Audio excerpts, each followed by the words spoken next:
بیچاری کئی روز سے دم توڑ رہی ہے، ڈر ہے خبر بد نہ میرے منہ سے نکل جائے، تقدیر تو مبرم نظر آتی ہے ولیکن پیران کلیسا کی دعا ہے کہ یہ ٹل جائے۔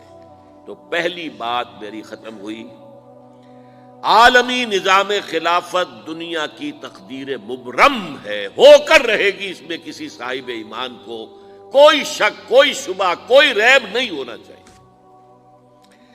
البتہ اس کا اب دوسرا پہلو کیا ہے، اس کا آغاز کہاں سے ہوگا؟ پہلی بات تو یہ، ہمارے بعض لوگوں کے ذہنوں میں، سادہ دل لوگ وہ سمجھتے ہیں کہ پوری دنیا میں ایک ہی دفعہ آ جانی چاہیے، یہ کوئی علاقائی خلافت تو نہیں ہو سکتی، خلافت تو عالمی ہوتی ہے۔ ان سے میں کہتا ہوں عالمی خلافت کب تھی جناب؟ یہ تو نہ خلافت راشدہ میں عالمی تھی، کیا ہندوستان شامل تھا اس میں؟ کیا چین شامل تھا؟ کیا یورپ شامل تھا؟ اور پھر جو خلافت کے نام سے جو ملوکیت چلی ہے وہ بھی صرف آپ دور بنو امیہ میں کہہ سکتے ہیں کہ وہ پورا عالم اسلام کم سے کم اس کے تحت تھا۔ بعد میں خلافت عباس، بنو عباس میں اور فاطمیین کی خلافت میں اور آل عثمان جو ہیں آٹومان ٹرکس کی خلافت میں ٹکڑے تھے، حصے بکھرے تھے، کوئی مانتا تھا کوئی نہیں مانتا تھا۔ اور سب سے بڑی بات یہ، اگر ایک دم پوری دنیا پر خلافت قائم ہو سکتی تو حضور کے دست مبارک سے ہوتی، لیکن نہیں ہوئی۔ نتیجہ کیا نکلا؟ ایک ملک میں حضور نے قائم کر دی، جزیرہ نما عرب، یہاں خلافت قائم ہو گئی، حضور خلیفہ ہے۔ اس کے بعد آپ کے خلفائے راشدین نے پھر اس کو وسعت دی، شرقاً غرباً شمالاً، 3 کالمز نکلے ہیں فوجوں کے، صحابہ کرام کے، 3 کالمز، ایک ایسٹ ورڈ، ایک ویسٹ ورڈ، ایک نارتھ ورڈ۔ ایک عراق کو فتح کرتے ہوئے ایران میں پہنچ گیا، خراسان تک چلا گیا، ایک شام کو فتح کرتے ہوئے اور پھر سینائی پیننسولا سے ہو کر افریقہ میں داخل ہوا اور اٹلانٹک تک پہنچ گیا، تیسرا سیدھا شمال میں گیا، لیکن یہ زیادہ دور نہیں جا سکتا تھا، کوکیشین ماؤنٹینز آ گئے، کوہ قاف، اس زمانے میں تو یہ یوں سمجھیے کہ امپیسیبل تھا نا، کوہ قاف، لہذا وہاں آ کر رک گیا بابا۔ اب بھی یہ ہوگا کسی ایک جگہ سے شروع ہوگا پھر پھیلے گا، اس کے سوا کوئی چارہ کار ہے ہی نہیں۔ اگر ہر جگہ پوری دنیا میں ایک ہی وقت میں ہو سکتا تو حضور کے دست مبارک سے ہوتا صلی اللہ علیہ وسلم۔ اب وہ نقطہ کون سا ہوگا، نقطہ آغاز کون سا ہوگا؟ اس میں پہلی بات تو میں نے کہا جو شک کرے گا اس کا پھر ایمان مشکوک ہے، ہوگا، لازماً ہوگا، گلوبل ہوگا، پوری دنیا میں ہوگا۔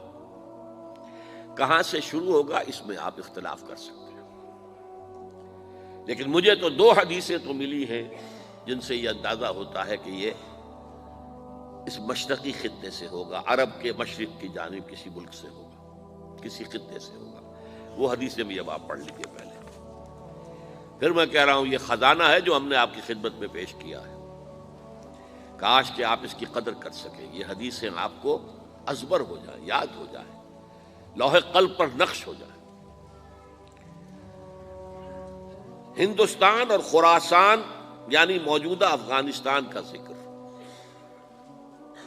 ابن ماجہ کی روایت ہے، عن عبداللہ ابن الحارث رضی اللہ تعالی عنہ قال رسول اللہ صلی اللہ علیہ وسلم یخرج ناس من المشرق یؤتئون للمہدی یعنی سلطانہ، یعنی سلطانہ، دونوں طرح سے پڑھ سکتے ہیں۔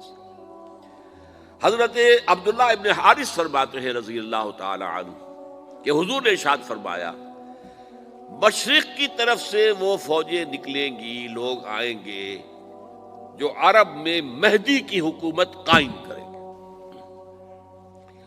یہ مہدی کون ہوں گے اس کا ذکر میں ذرا بعد میں کروں گا، لیکن نوٹ کر لیجئے کہ مہدی سے پہلے لازماً کسی مشرقی علاقے کے اندر وہ نظام قائم ہو چکے گا، تب وہاں سے فوجیں آئیں گی نا۔ یہ مشرق کون سا ہے؟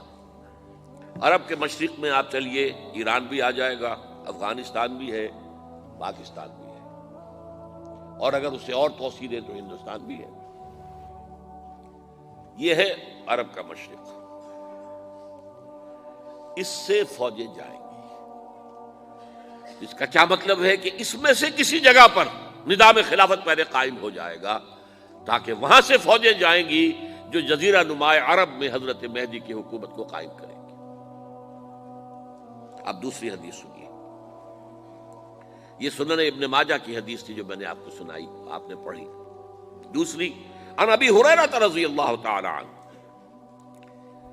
یہ ترمذی شریف کی روایت ہے، قال قال رسول اللہ صلی اللہ علیہ وسلم یخرج من خراسان رایات سود لا يردها شیء حتی تنصب بإیلیا۔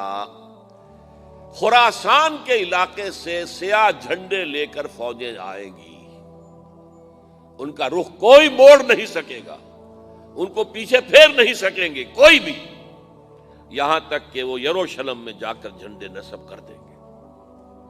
ایلیا حضور کے زمانے میں یروشلم کو کہتے تھے۔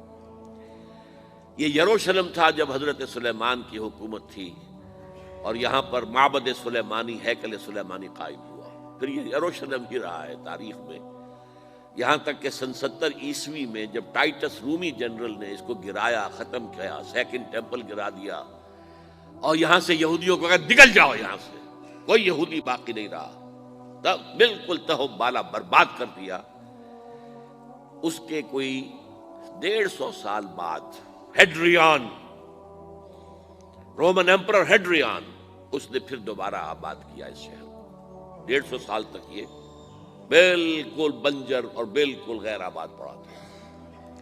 اب ہیڈریان نے جب آباد کیا تو اس کا نام ایلیا رکھا، اب یروشلم نام نہیں تھا۔ تو حضور کے زمانے میں پھر اس کا نام ایلیا تھا، اور اب اس سے کیا معلوم ہو رہا ہے کہ یہ یروشلم مسلمانوں کے قبضے سے اس وقت نکلا ہوا ہوگا۔ ایک دفعہ پہلے نکلا تھا، سن 1099 عیسوی میں مسلمانوں کے ہاتھ سے نکلا، کروسیڈرز، عیسائیوں نے آ کر اس کو قبضے میں کیا، لاکھوں مسلمانوں کو مارا، قتل کیا۔ اس کو 1187 عیسوی میں واپس لیا ہے۔ کس نے لیا ہے؟ صلاح الدین ایوبی، کرد۔ عرب کھوکھلے ہو چکے تھے، عربوں نے کھویا، واپس نہیں لے سکے، بہت حکومت کر چکے تھے، 400-500 برس کی حکومت کر کے، اور ان کے عیش اور ان کے آرام، اب ان میں جان نہیں تھی کہ وہ واپس لے سکے۔ واپس لینے والا گرم کرد خون تھا، صلاح الدین ایوبی۔ تو گویا کہ اب آپ سمجھئے کہ 88 برس تک عیسائیوں کا قبضہ رہا یروشلم پر۔ اب 1967 میں یہودیوں نے قبضہ کیا ہے، اور اب 38 برس تو ہو گئے، 88 نہیں تو 38 برس تو ہو گئے ہیں، لیکن وہ دور آئے گا کہ اب پھر لیں گے، لینے والے عرب بھی نہیں ہوں گے، خراسان کے علاقے سے فوجیں آئیں گی۔ یہ خراسان کیا تھا؟ ایلیا تو میں نے آپ کو بتا دیا، یروشلم کا نام ہے۔ خراسان اس زمانے میں ایک بہت بڑے ملک کو کہتے تھے، کچھ حصہ پاکستان کا بھی اس میں شامل ہے، کچھ حصہ ایران کا بھی ہے۔ ایران کے اس حصے کو اب بھی خراسان کہتے ہیں، وہ ایک صوبہ ہے، خراسان ایک صوبہ ہے ایران کا چھوٹا سا۔ پاکستان میں خاص طور پر یہ جو علاقہ مالاکنڈ ایجنسی کہلاتی ہے، اس سے اوپر جتنا علاقہ ہے، اور یہ جو واخان کی ایک پٹی آتی ہے اوپر، واخان افغانستان کی ایک پٹی سی دم سی چلی آتی ہے جو جا کر چائنا کی سرحد سے مل جاتی ہے، یہاں سے لے کے یہاں تک یہ جو مالاکنڈ کا وہ درہ ہے اور پہاڑ ہے، یہ بھی خراسان کا حصہ ہے۔